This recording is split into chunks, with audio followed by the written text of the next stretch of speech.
সঞ্জয়ের ফাঁসি আমাদের জন্যই হলো না। কি ধরনের নোংরামি পুলিশ করেছে সেটা জজ, প্রধান বিচারপতি, হাইকোর্টের প্রধান বিচারপতি প্রথম দিনই বুঝতে পেরেছিলেন। আমাদের মুখ্যমন্ত্রী কোনো লজ্জা নেই, শিয়ালদা কোর্টের রায় দেখছেন, তবুও তিনি আজ সেইখানে ক্ষমতা আঁকড়ে বসে আছেন। যে উনি যাই বলুন, আমরা কারোর দ্বারা একা বলতে যদি দাঁড়িয়ে দাঁড়িয়ে বলতে হয় রাস্তার কোনো মোড়ে দাঁড়িয়ে আমি বলতে পারি, কোনো অসুবিধা নেই।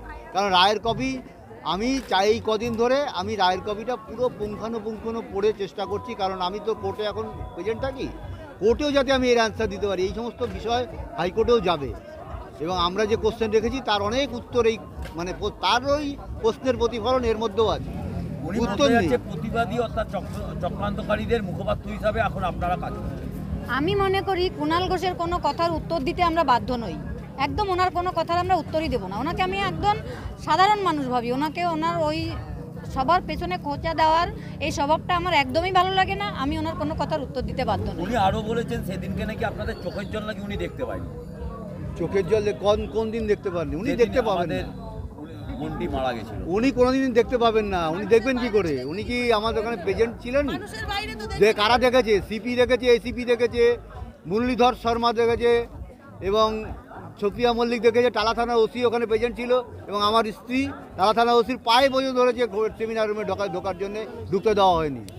এবং তা সত্ত্বেও সেমিনার রুমের মধ্যে অসংখ্য লোক ঘোরাঘুরি করছিল।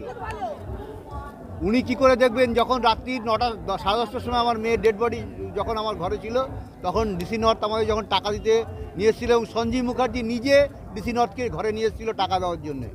আর কি কেউ দেখবেন উনি?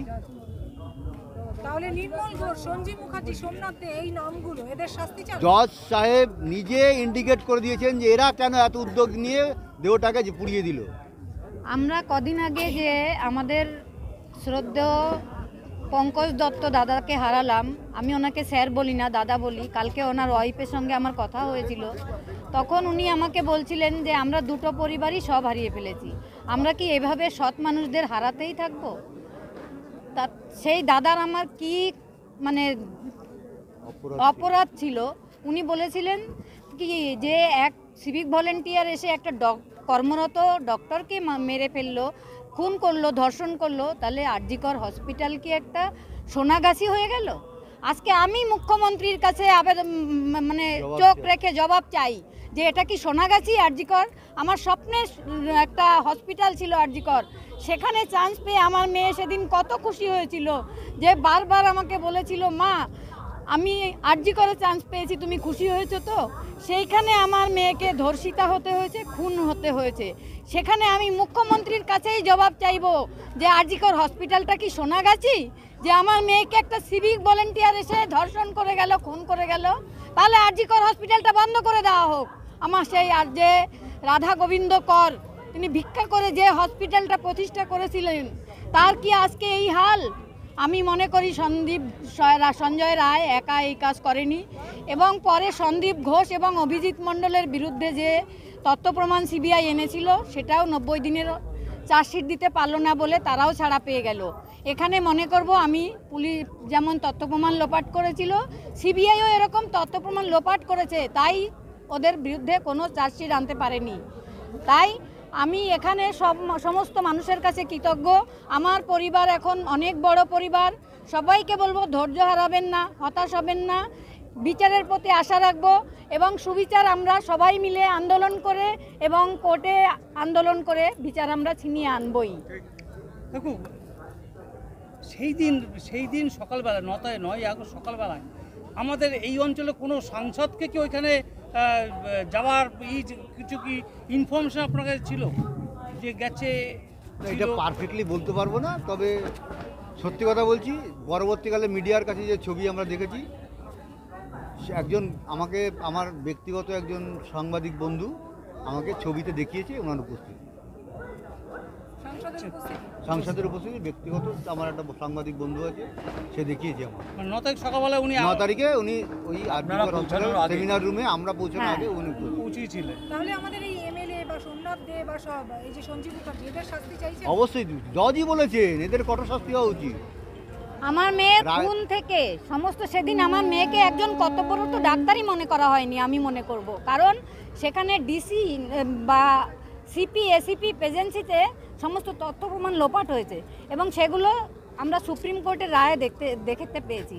আমরা এরপরে মাননীয় সুপ্রিম কোর্টের কাছেও আবেদন করব সেই যে স্ট্যাটাস রিপোর্টগুলো দেখতে পেতে সবার সম্মুখে আনা হোক। সেই স্ট্যাটাস রিপোর্ট যেগুলো দেখে জর্জ বিচলিত হয়েছিলেন এবং বলেছিলেন যে এটা এত মর্মান্তিক ঘটনা আমি দেখিনি, সেই জিনিসগুলো সবার সম্মুখে আনা হোক, এটা আমি চাই। সমস্ত বাসীর কাছে, সোদপুরবাসীর কাছে বলতে চাই, হাইকোর্টের যতদিন হাইকোর্ট স্বাধীনতার পর থেকে আজ পর্যন্ত কোনো দিন হাইকোর্ট প্রথম দিনের শুনানিতে তদন্ত প্রক্রিয়া যারা করছে সেই টিম চেঞ্জ করেনি এবং কোর্ট নিজে বলেছে যে কেস ডায়েরি এই আমার কোর্টের ভেতরে হস্তান্তর করতে হবে সিবিআইকে। কী ধরনের নোংরামি পুলিশ করেছে সেটা জজ প্রধান বিচারপতি, হাইকোর্টের প্রধান বিচারপতি প্রথম দিনই বুঝতে পেরেছিলেন।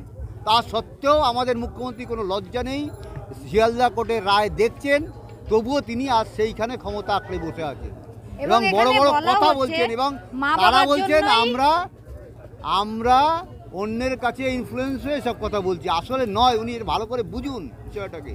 উনি বুঝে ওনার যা কর্তব্য করা উচিত, উনি আমাদের অভিভাবক। আজকে অভিভাবকের যদি এই ধরনের চরিত্র হয় তাহলে সেই পরিবারের সবার চরিত্র কীরকম আপনারা সবাই পরিষ্কার করে বুঝে নিন। এবং এটাও বলা হচ্ছে যে আমার মেয়ের আমরাই বিচার দিলাম না, কারণ যে সঞ্জয়ের ফাঁসি আমাদের জন্যই হলো না। কেস ডায়েরি এই আমার কোর্টের ভেতরে হস্তান্তর করতে হবে সিবিআইকে। কী ধরনের নোংরামি পুলিশ করেছে সেটা জজ প্রধান বিচারপতি, হাইকোর্টের প্রধান বিচারপতি প্রথম দিনই বুঝতে পেরেছিলেন। তা সত্ত্বেও আমাদের মুখ্যমন্ত্রী কোনো লজ্জা নেই, শিয়ালদা কোর্টের রায় দেখছেন, তবুও তিনি আজ সেইখানে ক্ষমতা আঁকড়ে বসে আছেন এবং বড় বড় কথা বলছেন এবং তারা বলছেন আমরা অন্যের কাছে ইনফ্লুয়েন্স হয়ে সব কথা বলছি। আসলে নয়, উনি ভালো করে বুঝুন বিষয়টাকে। উনি বুঝে ওনার যা কর্তব্য করা উচিত, উনি আমাদের অভিভাবক।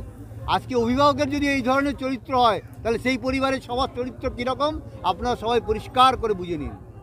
এবং এটাও বলা হচ্ছে যে আমার মেয়ের আমরাই বিচার দিলাম না, কারণ যে সঞ্জয়ের ফাঁসি আমাদের জন্যই হলো না এবং আমরা কেসটাকে জলে ফেলে ওনার কাছে থাকলে নাকি এতদিন হাইকোর্টের উনি বিচারপতি ফাঁসি করিয়ে কোনো দিতেন। কিছুই বোঝেন না, যিনি কেস ডায়েরি কোর্টের মধ্যে হস্তান্তর করতে বলছেন সিবিআইকে, পুলিশকে অতটুকু বিশ্বাস করছেন না, তাহলে সেই মানে মামলা সম্বন্ধে আমি কি বলবো মুখ্যমন্ত্রীকে? তাহলে একটা ঘরকে আটকিয়ে রাখা হয়েছিল, সিবিআই আটকে রেখেছিল, আটতলা কোটি ঘর, এবং আমরা সিবিআইকে বারবার বলা সত্ত্বেও সিবিআই ওটা সিএফএসএল করছে না। আমরা কয়েকবার বলেছি সিবিআইকে এবং কলেজ কর্তৃপক্ষও বলেছে, তা সত্ত্বেও সিবিআই তো আরজি করে যাওয়া আজকে 15 দিন ধরে বন্ধ করে দিয়েছে। এবং আমাদের যে আইও ইনভেস্টিগেটিং অফিসার যেদিন সঞ্জয়ের সাজা ঘোষণার দিন এবং যেদিন সাজা হয়েছে কোনোদিন উনি উপস্থিত ছিল না। আর এরপরে আর কি বলতে পারি সিবিআইয়ের কাজ সম্বন্ধে? এরপরে কি বলতে পারি আমরা?